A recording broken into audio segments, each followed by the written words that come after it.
6 from the left side of things. Sorry for the look of me getting set up, but I had to rush over here today because I was with Hoosier Women Forward this afternoon. They had their meetings today, and I had a chance to talk to a group of powerful women who are looking to make changes in policy. I'm telling you, next year, if you haven't considered it, ladies, you need to sign up, register, and become a member of Hoosier Women Forward. What this does is prepares Democrat leaders to run for office, to manage campaigns and all that good stuff. It's a great way to network and connect with other amazing women across our state to make changes in our state. Because you know what? We make up over 51% of the population in the state, but we're only like 22% of our elected officials.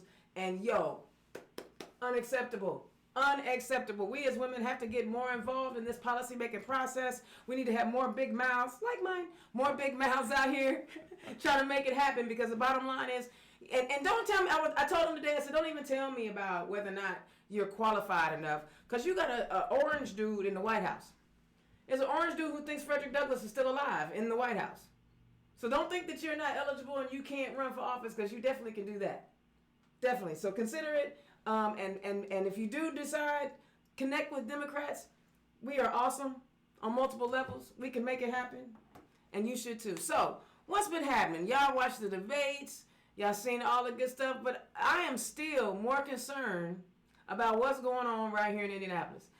Jim Merritt, who has a 30-year history of nonsense in the State House, wants to now represent a city that is as diverse as any city there is. All of his votes have been against Marion County, and all of his votes have been against LGBTQ plus and African Americans. But he had a conference last week talking about he wants to bring back a little thing called stop and frisk. He didn't actually call it that. He called it something else. But we already know that stop and frisk doesn't work, and it disproportionately targets people of color and locking them up. And we know that mass incarceration is a part of that. So listen, I know y'all get upset and frustrated at some of the things that some of us as Democrats say and do, because none of us are perfect. But we're not trying to deny your right to vote. We're not asking police to come in your neighborhood and just round you up because you look like what you look like. We want to make sure that everyone has an opportunity to participate in this democracy, and they're trying to deny you access to vote. So if you want to support an organization that says that your vote doesn't matter and they're doing everything, they purge the rolls, y'all. Republicans purge the rolls so that you make it more difficult for you to vote. So don't drink the Kool-Aid when Jim Merritt talks about what Joe Hogsett doesn't care about. Jim Merritt ain't cared about Indianapolis, period, or its residents, and he's lived here. And how do I know? Look at his voting record. All you got to do is look at his voting record. So I'm the next couple weeks, I'm going to have some. He better not post anything crazy, because I'm sure going to talk about it. His stop and frisk plan is silly. The fact that he attacked Joe Hogsett and saying that Joe Hogsett doesn't care about minority business owners. Dude doesn't care about minorities, whether they're business owners or not. He sure as heck don't care about gay folk. I'm just saying. I just thought it was rich that somebody was talking about, supporting minority women-owned businesses. He's been voting against women. You don't get a choice in your body with him. And if you do, you got to do it his way. So don't drink the Kool-Aid, people. Do not drink the Kool-Aid. Understand that Jim Merritt is not for the city of Indianapolis. All right. I'm not going to take long today. I got a good guest on tonight. Is this your first time running? This is my first. So you guys, welcome to Turn Left. My man, Ben Brown, who's running for City County Council. Tell him the district. District 24. District 24 on the south side. Listen, we're going to take over the south side. That's God's country. We call it God's country. South of 40. Hey, you know what? We've got some great candidates all over the south side. Absolutely. And we're going to give those guys a run for their money, because we have got to hang on to that council seat. But tell the people who you are and where you come from. Like a lot of people that live on the south side all their lives. I was born in Beech Grove, St. Francis Hospital. Unfortunately, that is gone, but the memories still live on. And that's what's been kind of cool to go around and see people and meet people as I've knocked on doors, and that south side and that Beech Grove connection. But lived there for about the first 5 years of my life. Okay. And the family moved over to a little further south on the south side to McFarland Road and St. Jude Drive, and that's pretty much where I grew up. My siblings grew up, our formative years. Okay. And grade school and high school. and got to walk to school to St. Jude and Roncalli High School. Okay. And just great memories of that growing up. And this is back in the day. You can appreciate this if you're of a certain age. I'm a certain age. I appreciate it. And I talk about this all the time with folks on the South Side, is growing up and having 30, 40 kids, all ages, running around, staying out late at night. So the street lights came on. Yeah, need to pass that sometimes. Ooh, but you was a lucky kid. Yeah, but we had a great time. I mean, running around and playing chase and all kinds of stuff, and flashlight tag and Relivio for those that remember that game. But long before we had Atari, huh? Yeah. Yeah. Back when. And even when they brought the video games in, I was like, y'all want to stay in the house? Yeah. I was ready to get outdoors. Yeah, I mean, Pong wasn't exactly a fast-moving game. No, it wasn't. Yeah, it was not. You wanted to be outside. But I did, and they got those, and then they started getting better and better, and kids wanted. I never wanted to stay in the house. I wanted to be outside. Yeah. We wanted to be out playing football, playing basketball, doing absolutely riding bikes. Kickball. Well, yeah, kickball. And the other thing that has changed, and I just had this conversation today while I was out working my job. And we talked about, it was another South Sider, and we talked about how all that's changed with our kids and what they can and can't do, or what we won't allow them to do. Right. Times have changed. Right. But that's riding bikes everywhere. Yeah. My gosh, it was nothing. It was nothing for us to ride our bikes all the way out to the Southeast Way Park, which is our really long haul, or out to the east, out to Wanamaker places, or Greenwood before it was actually a mall. Right. We used to have like a little dirt bike area. And so there was like a little trail over in the neighborhood. We'd go over there, and yes, I was hanging with the fellas with my dirt bike. Y'all should have known that. But and it was just good, clean fun. Oh, yeah. And we had exercise, and so now we're keeping our kids in the house, and they got to have the helmet. Did you wear a helmet when you rode your bike? I don't think we had. Shoulder pads? Yeah, no. I got the scars to prove it, man, which is okay. It's probably accounts for some of the issues that we have in our community. We ran into everything. Didn't have any helmets, no gear on, or no nothing. Oh yeah. But we had fun. Oh yeah. We had amazing fun. Yeah. See, I think you and I are of a certain age together. I think so. So okay, your formative years were just fun, good time. Who's your fun? Where'd you go to college? I started college at IUPUI, okay. And there's something to be said for trusting your counselors and maybe what you actually excelled in school and high school. I went into architectural drafting. Okay. And I've been in sales, though, for 30 years, so figure that one out. So I was there for a year and a half. Somehow or another, I tested out of algebra. Okay. And I didn't out of English. Okay. And it's just the opposite of what my grades were in high school, so I'm not sure how IUPUI managed that. So I got thrown into this advanced algebra class, sat in this, of course, huge classroom with about a couple hundred kids. Professor comes in the very first day, I kid you not, very first day, he goes up on the big board, writes out an algebraic equation, and says, solve this. And me and this other kid next to me, I remember his name, Tony Bell. We were sitting there looking at each other and said, we're toast. We're toast. We're toast. Yeah. So yeah, it didn't go well. This is not happening. Thankfully, I was smart enough in W001 English for those that had to take that I didn't get bored and fail it. Even though I did okay at that. Okay. But I realized pretty early that, and after having learned about concrete and slope of concrete and those kind of things, that maybe that wasn't the path for me. Okay. And at the time also, I had started working part-time over the summer at an office supply company on the south side. Okay. And really liked it. In very short order, within 6 months to a year, the owner wanted me to, he said, you can have a full-time job if you're interested. And I only stayed in school about a year. Wow. Okay.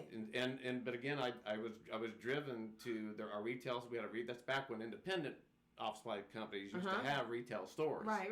And that's gone. But I loved interacting with people. I mean, I did, and I think I always did, but I didn't realize how much I liked it until I had to deal with the public a lot. Yeah. And I worked at a Marsh grocery store when I was in high school, but it wasn't quite the same interaction. I was the bag kid, and you put people's stuff in the bag store. Right. Taking care of the ladies. Yeah, but at one point in time, I actually did a number of jobs at that company. I would come in the morning, dressed in jeans and like a T-shirt with the company name on it. I would route out the downtown route. Okay. I would deliver the downtown route. I'd come back in, and as long as I didn't stink too bad. I worked our retail, and I worked our retail until we closed. I eventually got into customer service and talked to people on the phone, which is a whole another animal. Yeah. But again, it was fun. It's kind of like almost being. I always kind of equate that to being a mascot because you got that alter ego. That Right. All of a sudden, the shy person is like nutso. Right. But it was just great to talk to people on a different level and on the phone and take care of them that way. And I did that for about a year and managed that department. And the owner came to me and he had an opportunity to go out in outside sales. And a little scary, a little daunting. Right, because was it full commission or? 100% commission from day one. Now I was picking up in someone else's territory that was leaving the company, so I had a base of accounts to work with, which is nice. Good. And so I did it. I bit the bullet. I love this story because I think sometimes we all get caught up into where did we get our degrees from, what did we study, but to be an elected official, to run for office, there's no education requirements. Now, obviously, if you're running for attorney general or something of that sort, you kind of have to have a law degree. That might be one of the expectations. But for council and for House Rep and state senate and all that, you don't have to have. There's no prerequisite, no education prerequisites, and I'm glad you're sharing that with us because this is a citizen government, and not every citizen goes to college, or not every citizen graduates from college. And I'm loving that you're here saying, hey, I did my thing in sales, and I created a life for myself. But I can still serve the public, and I don't have to have 14 degrees behind my name. So I mean, and that is important for a lot of people who think that they're not qualified, or they're not eligible to run for office. I totally agree, and it's interesting because I actually became at one time at this same company. The need arose for me to become operations manager, and we were $14 million in annual revenue, so we're a decent sized company, about 40 employees. And I think as long as you have the right business acumen too, I think that's a big part of it. You just common sense goes a long way. But as my mama said, common sense ain't so common. No, and it's also work ethic. Yeah. Work ethic will get you so far. It really will. It really will. Because I've actually, in that position, I had to fire a couple people that had college education. Yeah. It doesn't mean, just because you have a college degree, and don't get me wrong, I mean, many members of my family have college degrees. My wife does from IU. And that's the right path for some people. But it's not the right path for everyone. But it's not the right it's not the right path for everyone. And I think also, just on a side note, why I think the trades are a great place. And I don't. Hello. Can I get a plumber, please? Yeah. Can I get an electrician, please? I mean, we do not put the same value on those skilled trades. And those skilled trades, when they get out of their apprenticeship, man, they're making $60 an hour. So I'm so jealous. So I talked about my growing up at St. Jude and Rock High and stuff. So I still have tons of my friends, that lifelong friends since first grade. Right. And they're still around. Right. And so one of the guys in the Carpenters Union here, he actually all three brothers, all of them at the Carpenters, and so went to the Union Hall and spoke there and talked to my friend Rob afterwards and stuff.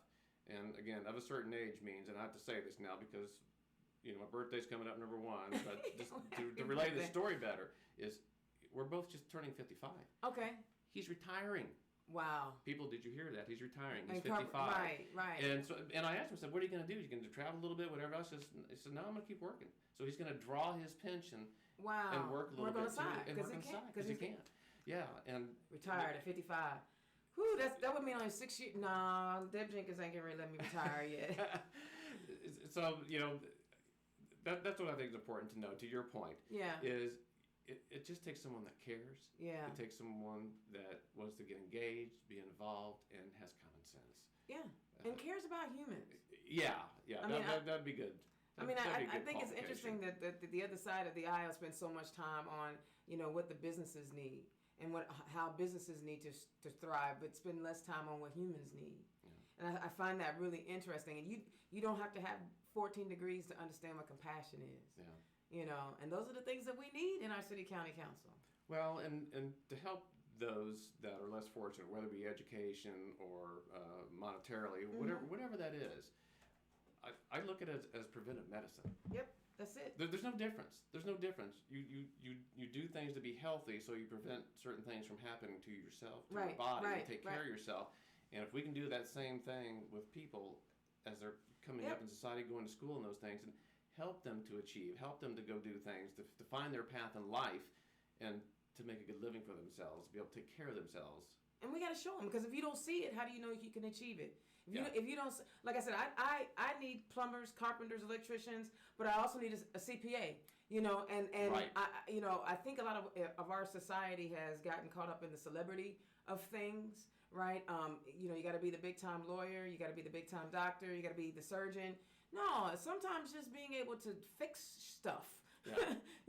The auto mechanic, the auto body guy, the things that the everyday person cannot do. Like I can fix computers, but you can find more kids now that are better at fixing computers than me. But that's what I was able to do. That's what I was able to learn. I've learned to be, an IT person, understand how to facilitate IT.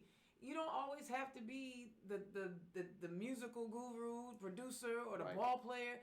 There's so many other options out here. I know that Bob Bosley, who is our president of our council, he's an architect.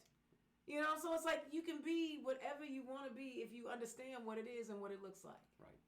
Yeah. And my daughter, I'm really proud of her. She's a senior at Purdue. She's 20, but she's going to be graduating early. So that's awesome. So we're so proud of her. But she is so idealistic, and she already wants to make changes. She tried to already start a not-for-profit when she was home this past summer, and when she gets back next year, hopefully trying to go after her master's. She will continue that process. But she wanted to open a little different type of shelter for victims of domestic violence. Oh, she needs to connect with me. I can get her hooked up. She. And we've already met with some folks at some of the hospitals that I have contacts with, but she's already looking to help people. She's not even out of school yet. Yeah. And she started a wellness program, the first of any kind, at a school. Wow. A wellness program, and it's yoga, it's meditation, it's nutrition, all those kind of things. And again, look what you did. Well, yeah, right.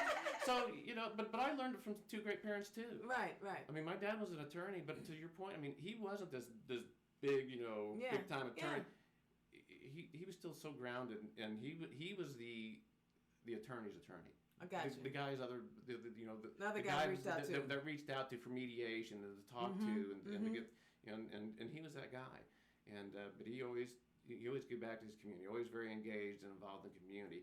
He and my mom and dad helped bring Habitat for Humanity here in Indianapolis. Wow.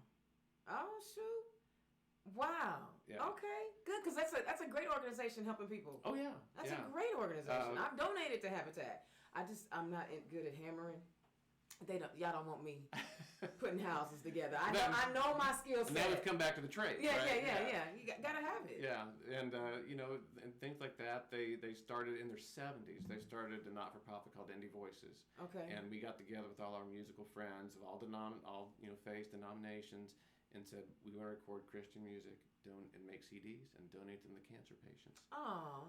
Man, I'll tell you what, that was a love of all of us in our family to do that, and we never knew we had enough money yet to make the CDs because it cost about to do the engineering and the music and everything. To make it right.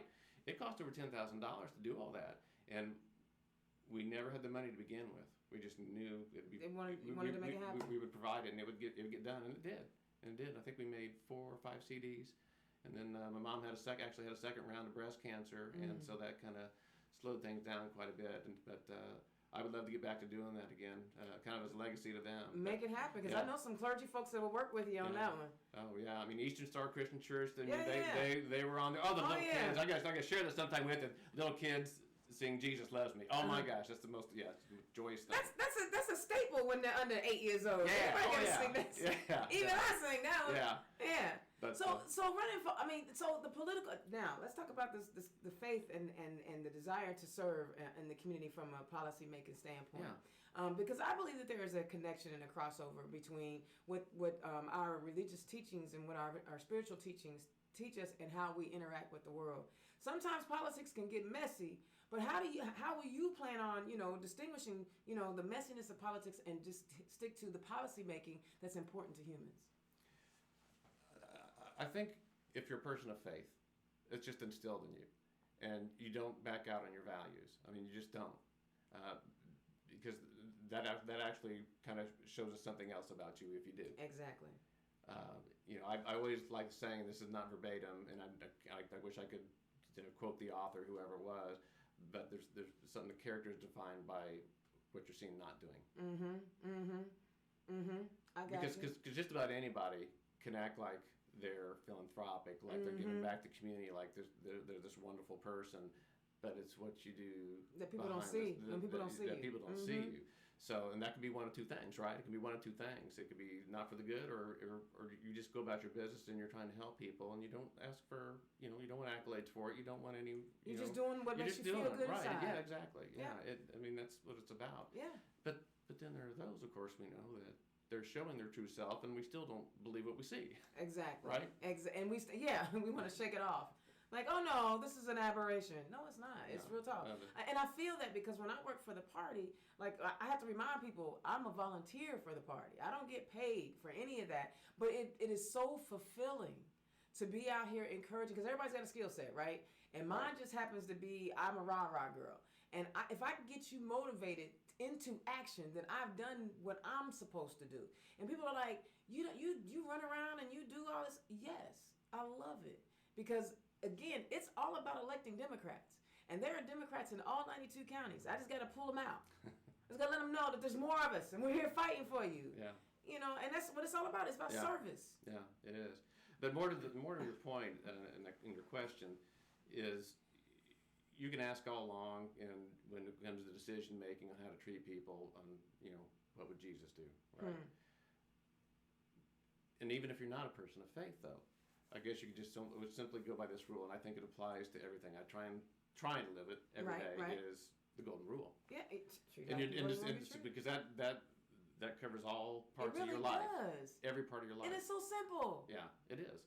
It is. It is so incredibly simple. It is, but we all still fail. But as long as you continue to get up every day and keep trying, because nobody is perfect, and that's the part that I try to get a hold of listeners and people who are sometimes frustrated with our party. It's like you still have to remember that these are humans. Right. And humans are fallible. They're going to do things that we wish they hadn't done. But look at who we are as a party and our core values. Forget about sometimes the individual gets you messed up. Because if you're looking for the perfect person, you ain't going to find it. There aren't any. Right. But as a party and collectively, if we stay focused on what we believe in as what our value system is, then we'll get somewhere. And I know some people are like, well, I don't want to vote for party. I want to vote for the person. Yeah, but if you're voting for a person who's aligned themselves against your value system, and you think they may be a nice guy, but when it comes down to that vote, they're not going to be voting for you. They're going to be voting against you. And is that what you want? And so I have to, because I tell people all the time, I'm not telling you to be a Democrat. I'll never tell you what party to vote for. But look at your own value system and how does it line up? Right. That's what I always say. Right. I love it. Okay, so now I know that when did you decide that you wanted to go into politics and run for office? When did that happen? I think the idea has always kind of been there. Okay. Of course, my brother, and he's never held a political office. Well, I take that back. I'm sorry. He did. He was clerk treasurer in Beech Grove. Okay. So he ran an election. He knows how that process went. He knows what he's doing. Yeah, he knows what he's doing. And but he's always been involved and had a job that was maybe considered political, if you will. Right. And my father was a city attorney for Beech Grove. He was also an attorney for Beech Grove schools. Okay. And he helped for all those good Democrats out there, again, at a certain age. Yeah. I remember Jim Wells. He helped him with his campaign many, many years ago. And Jim Wells was another South Sider. And so it's always been around me. And I think as I've gone through adulthood and done different things, and I've served my community, because I've always I hate to use a double negative. I've never not been engaged. Gotcha. Right. Gotcha. And I think it's something that's always been in the back of my mind. And Bart and I have even talked about it over the couple of years. But timing also had to be right too. You get.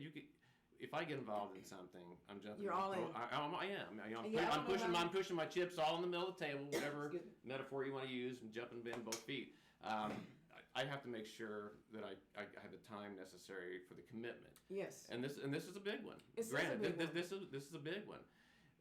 But it's one I'm ready for. When people ask me this question, my main thing to tell them is I want to be a dad first. I want to be a husband first. And when you have a kid, again, you better be all in. Right. And right. That's why I don't have any. I kept waffling on it. I'm like, man. So can I send the kid back when I'm done with it? No. Yeah. But kidding. But you gotta be all in. What they're engaged and involved Right. in, you gotta be there to support them whenever it is. And again, thankfully that musical DNA got in her bloodstream, and she was involved in music from a very early age. Played piano, played sax, alto sax, to be exact. Okay. And in the band and stuff. And so we were always engaged in everything that she was doing too. But I didn't want to be the dad years later that said, "Man, I wish I would have been there for this." I missed all that. That was not me. And Right. I'm all about family, and Good. I wanted to be there. So, again, now that she is doing so great in her life and her school and things, and she's got it together, this opportunity and things started pointing towards this run, and Bart and I got more serious when we started talking about the opportunity and what it looked like, and trying to be realistic. Yes, about because you gotta be. You have to be. And I said, man, if there's ever going to do it, this is the time to do it. I have the time and commitment and the wherewithal to want to do it, and I want to make a difference. And to me, this is kind of the evolution of my giving back to my community. Okay, I love it. And the South Side, again, it's when we talk about the South Side, I don't know if the other sides of town do this, but we do. South Side's one word. It's not as much a geography as it is a mindset. I got you. And then I actually am excited about all the candidates that are running in the South Side. I mean, from the east to the west. I mean, with Dwayne Ingram and Jared Evans and Kristen Jones, that South Side, there's going to be some changes. I mean, it's not always about Democrats have the North Side and the inner city. Right. We're out on the South Side talking to Hoosiers down there. And again, there's also a migration. There's different people moving in down there. The demographics are not what they used to be. So Republicans need to be scared. Well, and I tell you, I'm glad you brought that up, because one of the mindsets I would really love to change is the misconception of our Chin or Burmese population. Oh, come on. I've just heard so many wild stories about monies that they're getting and things. These are just hardworking people. They are no different than any other immigrant culture that moved here from another country to seek a better life. They're not. We're all immigrants at some point. I mean, I'm Irish, and Irish were they were considered dirty, you ain't got to tell me about it. People want to know why I stay so cold all the time. I keep telling them I ain't supposed to be this high up in the hemisphere. This is just where the boats dropped us off at. You know what I'm saying? And we are. This is a land of immigrants, and what kills me are people who pretend like this was at one point a white nation. It has never been a white nation. It was never a white nation when you have Native Americans who are already here. Yeah. Stop that. Yeah. I'm pretty sure we're the invaders in this case. And we just have to get past it. And okay, now that we recognize we're all in this thing together, how do we lift everybody up? And you're right. That misconception of the Burmese community. I've been trying like the Dickens to get connected down there, because guess what? They're now citizens. They can vote and they can run for office. Yeah, right. That's right. They can run for office. And again, they're hardworking. They're industrious. Yes. And it's interesting because I've tried to reach out many times, and I'll get there, but I need to get an office first to really help that along. But they're also, I think, a little distrusting of politics, and you can understand why from where they came from. Absolutely. And so that lack of trust, I think, hinders a little bit the communication between someone like me and yourself and them, and saying we're truly here to help. We're truly here to help and make sure you have what you need. Yeah, but we have to communicate that. It was the same thing with the Indian community. For a long time, they didn't think they could or they couldn't. No, everyone is allowed to be involved in this citizen government if you are a citizen. And even some of our immigrants who are not necessarily ingrained or become citizens yet, they still can have influence. They still have influence. I love talking to our undocumented Hispanic workers and students. I love talking to them about, okay, you may not be documented, but here's how you can influence change. There's someone in your family, someone in your community who is a citizen. You need to go talk to them about what's going on. So even when you're not eligible to vote or eligible to run for office, you can have influence on those that are eligible to vote in your community. Right. The other thing I'd like to make sure that the people understand, and again, I go back to the common sense. No problem. Common sense Bring thing. it. so many stores, and this is not just a South Side problem. This is all over Indianapolis. So many stores, in particular some grocery stores. I mean, we lost Marsh, we lost Mr. D's, right? Right. I think there may be only a couple of Preston Safeways, if any, right. left around, just right? A few, just a few. Yeah, just a few. And those businesses failed. And guess what? They didn't. The Burmese population wasn't here. Other immigrants weren't here necessarily, and that's not why they failed. No. It's not. But guess what? Now on the South Side, those same stores that were emptied and vacated by them, guess who's opening them? They are. They are. They are. They're creating their own necessity. They're filling that necessity, and they're filling it with the foods that they want. Right. Versus what the Americanized version of Burmese food. And again, they're not much different than some other cultures that moved here to find a better way of life. Our Jewish population here in Indianapolis actually started really a lot on the South Side as well, and the Burmese are doing very similar things to them and to the Indian population that has moved here. They're combining their resources together. They're starting businesses together. Black folk combining their resources. They are, and it's at a necessity. It right? is. It right? is. And because they don't necessarily have access to the power. Exactly. And they're creating their own power. That's right. They're creating their own power. They're creating their own future. Creating their own power. Black folk. I'm just saying, we always talk about a black agenda. We talk about, we struggle in our community to have those same resources. We stop waiting for somebody to give you something. Yes, policy can have an impact, but if we pull together and pull our energy together, black folks are the biggest consumers in the nation. So that's power. That's buying power. Right. We should pull our resources.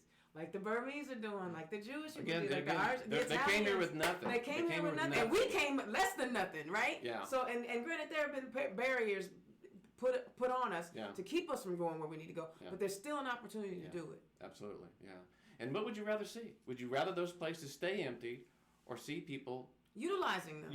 And guess what? They're creating tax dollars. Bingo. Which helps our city as a whole, because we know the State House is not all that interested in Marion County thriving. That's why they got rid of our 4 at-large seats. That's why they have the property tax freeze. These are things that are specifically designed to hurt Marion County, Indianapolis, and Jim Merritt was a huge part of that, by the way. I just want to throw that out there. He just wants to run for mayor of the city he's trying to hurt. The first thing I think I learned from Bart, and it blew my mind, was how the road funding was done. Yes. And gee, what just happened? And people have the ability to change that a long time ago. But they didn't want to. They don't want to take care, because again, the Republicans want control of the largest economic city in the state. So if they can control the state and Indianapolis, first of all, no wage increases anywhere. Second of all, infrastructure will continue to be neglected. Healthcare will be neglected. All the things that matter to humans will be neglected. That's why I tell people, pay attention to what's going on. Even if the Republicans get control of our city county council. Forget the 25th floor. Let's talk about our council, where the ordinances are written. Yeah. If we allow Republicans to take over the city, y'all might as well just kiss Indiana goodbye. And I'm serious about it, because again, the State House has shown us where their priorities are. Yeah. And it's not with us. Yeah. And, I have served on several boards. I've been the president of those boards. And, the one thing I always come back to, and again, in those kind of settings, it's not politics per se. You're not asking whether somebody crossed the table from you or what party affiliation they were at, right? You don't. Yeah, Trinity Haven's like that. It's not. And you're party working for the good of either your members or your congregation, whatever that is, and you're making decisions based on that and helping them. And our government should work that way too. Exactly. I continue to always say this and tell this to people of everything I've ever done in my life. I think the truth is in the middle. It is. And that's where compromise comes, right? But because you got to be able to talk. But that's right. You got to be able to talk. Yeah. And it would be pretty boring if everybody agreed on every single thing, right? Man, yeah. it really would. It really would. And what kills me is that people get so offended when our viewpoints aren't aligned. And it's like, but you have your experiences that shape how you see things, and I have my experiences. So, we're not going to see eye to eye. Why would we? And I go up to Hamilton County. I'm sorry, it drives me crazy to see all the buildings that look just alike. Where's the nuance here? Yeah. You know what? Stepford, what we got going on here? I mean, no, everyone should not be the same. I got that reference, of course. Oh, yeah. I'm sure all of our listeners got that reference. Oh, we have smart listeners. Smart listeners. Yeah. So, okay, let's talk about, the things that you're seeing when you're out here knocking on doors and the things that the people that you would represent. What are they talking about in Beech Grove? Well, Beech Grove is actually a pretty small part of my district. Yeah, okay. it's mostly Southeast Perry Township. Okay. And it's interesting because every neighborhood is different, right? Right, absolutely. Yeah, they have their unique needs and things going on. One neighborhood, this street, the curbs in the street was literally crumbling, and nothing had been done about it. And it's near Keystone Avenue, and Keystone has been redone. I think twice now. Just recently got repaved within the past year.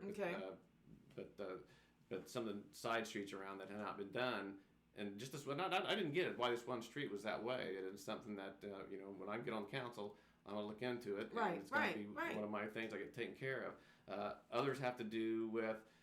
My background a little bit is also in real estate. I held my license for a little bit. My wife's been a realtor for 25 years, so home values are really important. Home building is very important to me. Okay. And it's great to see our growth, right?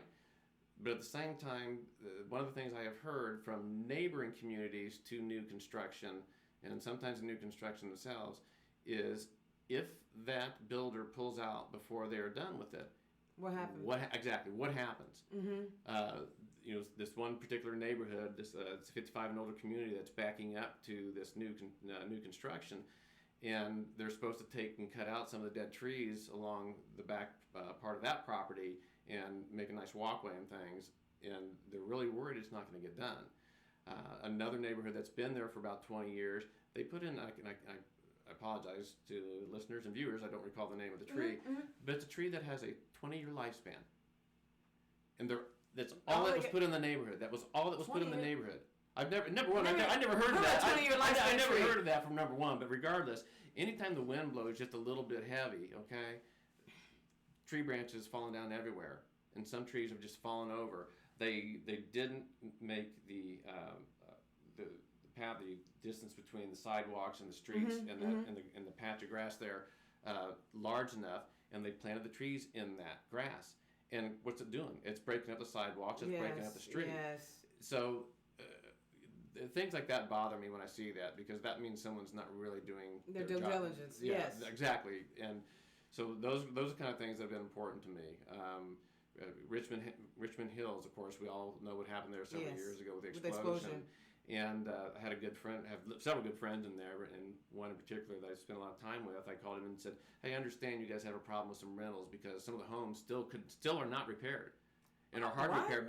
Well, because that shook. I mean, even houses that were a mile away. Well, felt the impact. Felt the impact. Had maybe walls cracked and that kind of thing, glass break, and so some of these homes were almost unsellable because of the condition they're in. So you had contractors, people buying them.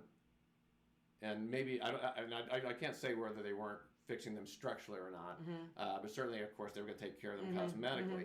But in any event, they end up having a number of rentals in there all of a sudden. Okay. And I knew that, and I asked my friend that, and he said, "Well, actually, no." He said that is a kind of a problem. He said, but our roads were never finished. So after the builder pulled out, and the homes were built and stuff, they hand over that community to the HOAs, right? Right. And for some reason, they never got finished with the roads. Yeah, they never got finished with the roads. That last, final layer of asphalt, or finished asphalt on top of that, and it's something that you wouldn't necessarily notice unless somebody pointed out to you. Right. So but if you're paying that much for a house in a community that you chose that community on purpose, sure, you would want those amenities. Yeah. Like properly paved roads. Right, and and probably if there's an overall theme, if you will, on the south side, and again. I can only speak to the south side, and maybe it's all relative. I'm sure it is, but we always felt like anything south of 70 didn't get as much money for attention. We have sidewalks all over the place that start, they stop, they start, they stop, and there's no connectivity to the sidewalks. They do. You go along Madison Avenue, which is one of the main corridors, and for years that was the corridor. That was it. Yep. Before 31 got expanded, right? And you see that all over the place. When it rains heavy, the stormwater drainage is awful. I remember seeing a house, this has been a couple years ago, when we had, I think 4 inches in a very short period of time, and I drove down Bannock going towards Southport High School. This house literally, it was like a moat surrounded it. I mean, I'm not sure they could get in and out of their house. Wow, because of the standing water. Yeah, so those are kind of some of the things I think that just over time are inherently wrong on the south side, that everybody would agree there's an issue. Then, of course, we have the stupid bike lanes that a different administration put in that 2 people have been killed on so far. What? And they're just dangerous. Again, they start, they stop. Gotcha. You actually, at one point in time, the bike lane ends, and it's always right before you get to an intersection with a light. Right. And so where do you go? Yeah, so where do you go? And it just was never a forethought for developers back in those days, I think, to really have the connectivity like maybe you do in places that are newer, like Fishers, that planned all that stuff out. Because for me, the first thing I did when I decided to run was I looked at our district map, and it just kind of looking at it was like, well, we got 3 parks, kinda, but they're, to have a signature park, someplace to actually go do something that had services for kids and things like that, and was run by the Parks Department, we didn't have one. Really? We don't have one. Years ago, there was I believe it used to be called Hannah Park, right by UIndy. Okay. It's a small little park, and they had a barn there, and they had services in there, and a little pool table for the kids and that kind of thing, and ran programs in there, and it even had a little basketball court in the upstairs of this barn, which was pretty small. I mean, turn around, it's full court. You don't die for any balls going out of bounds, because you are hitting the sides. Yeah. So we all know that, but that got torn down many years ago, never replaced. And so then there's some basketball courts on the outside and stuff, but there's no connectivity to the community in terms of walking trails. I mean, you can walk there, obviously. Right. But there's no really good trails that connect to it. But you're talking about quality of life issues, right? Exactly. And we know in Indiana we're 48th in the nation in quality of life, and now you're saying even in our little space, because there are other parts of a city that are very well taken care of. There's trails and walking and the pavement and all of that. But what I'm hearing is that this area has been neglected when it comes to quality of life things and parks and trails and things that young people like. And I don't is the Metro, is Indigo coming down through there? Well, the regular Indigo, bus route that's been there for a while does come through there. Okay. Yeah, it does. And of course, you guys are pretty lucky, because there's some areas on the south side that the buses just do not run. Yeah, but the red line, of course, stops at Hannah and Shelby. And it seemed like, from what I heard, that maybe residents in my district didn't care for it as much. But eventually that needs to happen.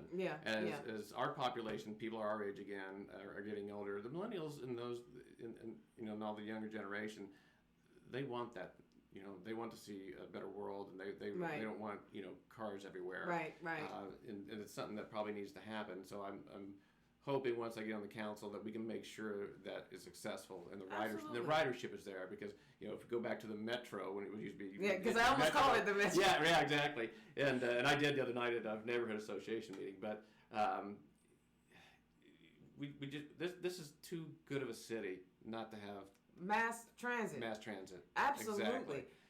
I've been saying that for years, and even though this wasn't, in my opinion, the ideal, but it was a start. So for me, as long as you're starting to head in the right direction, okay, the red line is a start of expanding mass transit in the city of Indianapolis. I don't always want to drive, but I kind of have to if I want to get from point A to point B. Yeah. Now I'm where we are, we're pretty lucky, because there are a lot of buses that come down Keystone and 46th Street, but at the same time, I want to be able to get downtown, but I may want to go out somewhere else. I don't want to go for 2 and 3 hours. I want a better system. Right. And this red line and what Indigo is doing is a start. Yes. Now we just have to make sure our counselors are building on it so that every person can have access to ridership. Right. Yeah. And kind of go back to the parks thing too. We talked about health community, and it's kind of funny. I mentioned my daughter; she's a public health major. Okay. Well, you don't get her started on this topic about Indiana, Indiana, right? And because it is just a huge sore spot for her, and again, hopefully when she comes home, she can kind of help me with some of these things. Absolutely. And it's funny because she's the one that introduced the 2 words "built environment" to me. Okay. And what that means. What does that mean? built environment has to do with having greenways and spaces and trails and things that are in your community because it has a direct relationship on the health and the well-being of that community. Yeah, that's pretty simple. Pretty simple terms. So quality of life really means quality of life. It absolutely does. It absolutely does. And so again, when I looked at that map and saw this, I thought, man, you have to either, if you want to, you can go tennis, play tennis, say at Southport High School. I think even Roncalli has some courts that people can go to and play on. But again, there's no signature park in my district, and they're going to have to go to Garfield or all the way down to Craig Park in Greenwood. See, I've never been down there, so I don't even know. Yeah, and Greenwood's done. They're doing a lot of things in Greenwood, and I got some Johnson County doing a great. too. They're doing a great job, and it's kind of funny. And I have to give credit to my mom, and she's like, "Oh, Ben, we need pickleball." And she can't play pickleball. She's 86. I mean, right. But she knows. Yeah, she might try. She, Never she knows how underestimate the popular power it of a woman, baby. Oh yeah, that's right. And I got 3 sisters, so I understand that very well. But that sport, that recreation has grown exponentially. Okay. I mean, it's gone up like 500-600% its popularity. There are leagues already. I know there's one on the east side. I know that's why Greenwood actually put in new ones when they added some things to Craig Park. Okay. And I thought, what a great thing, because anybody can play it. It's a combination of, say, ping pong, tennis, and badminton. Okay.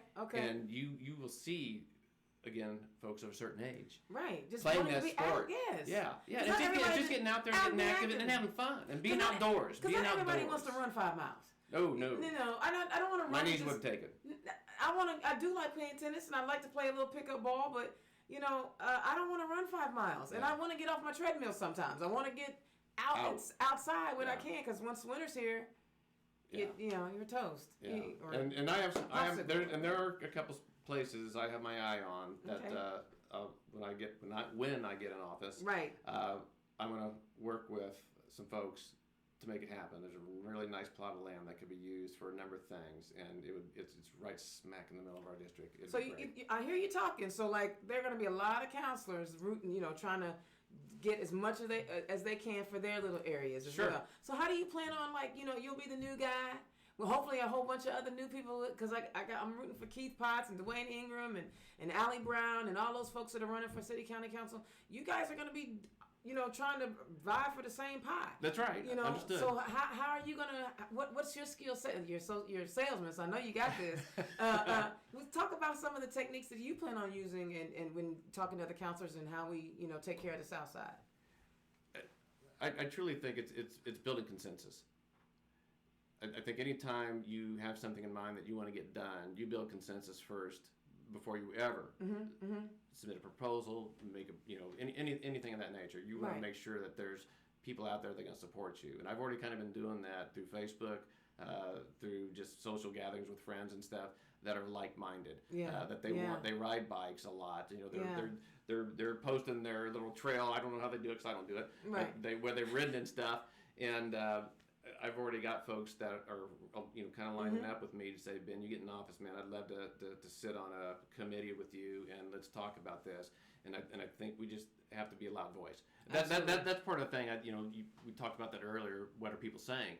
Part of it is people just felt like they've been marginalized, or maybe their voices have not been heard, and maybe others have been louder than we have. It's time for somebody to have a loud voice. Okay. And that's me, and my wife would tell you that too. She just says I talk too loud. Squeaky wheel gets the grease, baby. Well, and that's right, it does. Yeah, I mean, they may just get so tired of me and say, "Oh my gosh, get Brown out of here. Let's get this done for him." Something. Yeah. Dan Parker. I mean, I know Dan pretty well. He may said, Bart, why'd you ever suggest your brother run for this? Because he's going to be a pain in my side. That's all, and that's what you should be, though. I mean, I think every elected official, not only should they, spend time with their constituents, but they should be, be the thorn in the side to make sure their constituents get what they need. That's what our job is. Well, so I'll tell you something else, and this is what I loved about our team. Okay, is a number of us meet on a regular basis and have lunch. We've gone over the budget. We've gone over what TIFs, can do for. So you've already started doing homework. Oh, absolutely. Yeah. From day one. And I tell you, our little kind of South Side team, with Kristen, with Dwayne, with Bev McDermott Piazza, Yep. okay? I've got her scheduled for the show with too. Justin Braun, Yeah. and Frankie Mascari. You know, he's my buddy in Beach Grove. We are all connected to the South Side. Nice. And we've already talked to each other and said, you know, and I told them my idea. I said, for the folks that don't feel like their voice is heard, and Kristen told me this, and it makes sense. Is most districts only have about 30% of neighborhoods that have a neighborhood association. Okay, what's that tell us right there? They're not. Well, I mean, 70% don't. Right. That means they're not connected. They're not talking to each other, and you don't. And we get it. Even neighborhood associations. Who shows up? Yeah. It's an 80. It's probably even worse than 80-20 rule, right? It's probably 90-10. Right. And the same people are doing the heavy lifting all the time. And so I think maybe to change that, I think what's needed I won't just say in our neighborhood in the South Side and our districts joining together. I think in every side of town this needs to happen is regular town hall meetings. Yeah, I agree. There are lots of places, any high school gym, wherever you want to have these at. But I don't care who's in office. I will make every counselor accountable to say, you need to show up for these meetings because these are the way. We can't always get out to them, especially once we're in office. We can't get to everybody. Right. But at least we can provide them an opportunity to get to us. And if you do it in the neighborhood, it makes it convenient for them. Absolutely. Versus always having to come downtown trying to find a place to park. That's exactly right. Blah. If there's a community place, it's our community. It's our community. Even though you don't have a park, but you may have a place. Some of these communities actually have clubhouses. Right. So there's a way for us to have. Because community conversations, I think, are so important. I think a lot of times our elected officials pretend, like Susan Brooks, a prime example. She wouldn't actually have a town hall or group discussion. She would have people come in one at a time into her office, and that's how she would have a conversation with her constituents. And then, of course, they would cut it off at a certain time.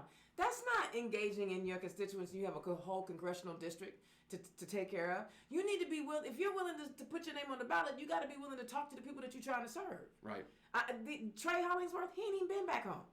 The home is probably Tennessee, not Indianapolis in Indiana. Right. But my point is that, or even Greg Pence, who's you're not talking to your constituents. You're not willing to get out in front. Are you scared of us? We don't bite, but we will tell you what's up. And so I think that's a lost art of being. I go anywhere. I'm not even an elected official. I will go to any meeting, anywhere, anytime in 92 counties talking about who we are as Democrats. Yeah. And if you can't be willing to do that as an elected official, then don't do it. Because the bottom line, you're representing people. If you don't talk to them about what they need, how do you know you're representing them right? Yeah. And that's just my soapbox. No, you're right. And I love that you said that because it's like a lot of counselors that get elected, I'm good. I don't, you got to go out here and talk to people. I relate everything so much to business and what I do for a living, to life. And it's just like a business. If you have a problem in your business that you're unaware of, you're going to fail. You're going to fail. You're going to fail. And if your customers don't feel like they can tell you, or they don't tell you, and you don't find out, you're going to fail. If your employees know it and don't tell you that there's a one-off happens. Sure. But if you have a systemic problem going on in your business, or in this case, our communities, you gotta be accessible for people to listen to you. Absolutely. And that's what needs to happen. And you can't get disgruntled or discouraged when people want to talk to you because no. That's your job. You better be a good listener. You better have broad shoulders and be able to take what they're going to tell you, whether you and like it or not. And whether it's true, and maybe it's some half truths they're telling you too, and maybe they don't know the whole story behind it. But you need to listen to them. Absolutely, you need to listen to them. I love that. And I would bring guest speakers on a regular basis. So again, I would either do this quarterly or biannually. All counselors would be there from our districts. I would invite IMPD, of course, to be there. Yeah, because you got to have that conversation. That's a must. But I would have a guest speaker every single time, and I'd tell you it would be our elected county officials, and we got some good ones. Absolutely. But I about guarantee, if you ask somebody, what does our county recorder do? They're not really sure. Yeah, I mean you can guess what Debbie Jenkins does. She's a surveyor. Yeah. You kind of guess, but really, what is their office responsible for? How do they affect our lives? Oh, yeah. That's what people want to know. Yeah. How does your job affect me? And why am I paying for it in tax dollars? Right. I think life is about expectations. Mm-hmm. I don't care. We get to set them. That's right. We get to set them, and you should talk about expectations. Again, go back to the employer-employee relationship. Expectations should be set on both sides of that equation. If you're sick, okay, and you're not sure what's going on with you, okay, you want to know and find out what that is, so you have the expectation of how to get better. Absolutely. And what to do. Absolutely. Life, again, that covers everything we do in life. Is about expectations and how we deal with them. That's what's up. So I really enjoyed that. Our hour is like almost up. Can you believe it? You sure? Yeah. Sure. I can go another hour. I know. Because you know what? Your passion for serving people is evident. We didn't go into your 3 points because I didn't have to, because you're talking about things that are happening in your neighborhood and it just comes out, right? So now what we want to do is make sure that, listen, you have a mission to help your community, and you have a mission to improve the lives of your constituents. Tell the people how they can find you so they can donate to your campaign, and we can get volunteers to knock doors and create a buzz about you. Tell them where they can find you. So I have Act Blue, and they can go to my website and donate on there, and I even have information if they're uncomfortable about donating online. They can write a check and send it to my campaign address. It's on the website. Excellent. That is www.brown, the number 4, district 24, the number.com. Okay. And then, do you have any fundraisers coming up? Yeah, I got a good one. So again, people of a certain age know when they hit that double nickel, and that's what's coming up for me. Double nickel, baby. Yeah. You went straight up baller turns right there. But my next fundraiser and my last is going to be September 30th. It's a Monday. Okay. It's going to be at the International Heat and Frost Insulators Union Hall. Okay. At 1120 East Epler Avenue. Okay. Again, South Side, yes. Right off of Madison Avenue, just west of Madison Avenue on Epler, and it's going to be from 5:30 to 8:30. And again, this is just for anybody that wants to come. You don't have to bring a donation. Just come by and say hi. But bring a donation. Yeah. He needs some money. I'm suggesting 55, but I say anything divisible by 5 will work too. There you go. You go. 60 is divisible by 5. So that'll work. I love it because again, we want to make sure that we hold on to our council. Don't get me wrong. I know that the 2020 presidential campaign is splashy and fun, and there are more people announcing that they're running for governor in 2020. But if we do not take care of our city and our municipal races this year, we could be in more trouble than we could ever imagine. So pay attention. Find Ben Brown. I know he's on Facebook because I tagged him. He's in the post. I tagged him. Find him, help him out, We need to flip some seats in the South Side. It's time. They've obviously been woefully neglected by the representation they've been having. 91 for those keeping count. 1991. Was when the incumbent was there? Or? The last time a Democrat was there. 1991. And all these things are happening. All these crumblings and, making sure, developers finish the job that they started. All of this stuff happened under that other people's watch. So let's flip the script and make some changes and make sure we hold on to our Indianapolis City County Council. I've got a lot more candidates coming on. I know Lisa Chavis was supposed to be here today, but she called me. I got her next week. Her and Lakeisha it's gonna be a sister thing next week. It's gonna be on. That's right. So listen, everybody, find Ben. Click on his name on my thing. Click on him. Click on him. And go to his page and find out how you can help and how you can knock doors and volunteer for this man, because we want to flip District 24. We want to flip it. We want to turn it back over to the blue side so that there's one more seat in our council that we are holding on to. All right. Indiana's own Dana Black. Like I said, we got some great folks coming up. Thank you, Ben, for coming out and talking to the people. I know that I've been out the box. I want y'all to know my health is getting better every day. Your homegirl has learned her lesson. She's going to slow down about that much, but I'm getting better every day. My health is improving, and I know what I need to do to stay strong about this thing about electing Democrats. It's my passion. It gets me up in the morning. It wakes me up. So thank you for the prayers and love. It's been a tough couple of weeks, but Indiana's Own is back, doing what I do, making it happen, and here we are on Turn Left. So thank y'all so very much for the support. Thank you so much for listening to us every week. And if you like what we're bringing to the show, feel free. I will put a link up so that you can donate to our organization. Again, it's about bringing you guys content and having candidates from all over the state. coming and talking to us about why they want to run for office. All right, Indiana's own Dana Black. Thank you so much for tuning in to Time Left. We will catch you next week, baby.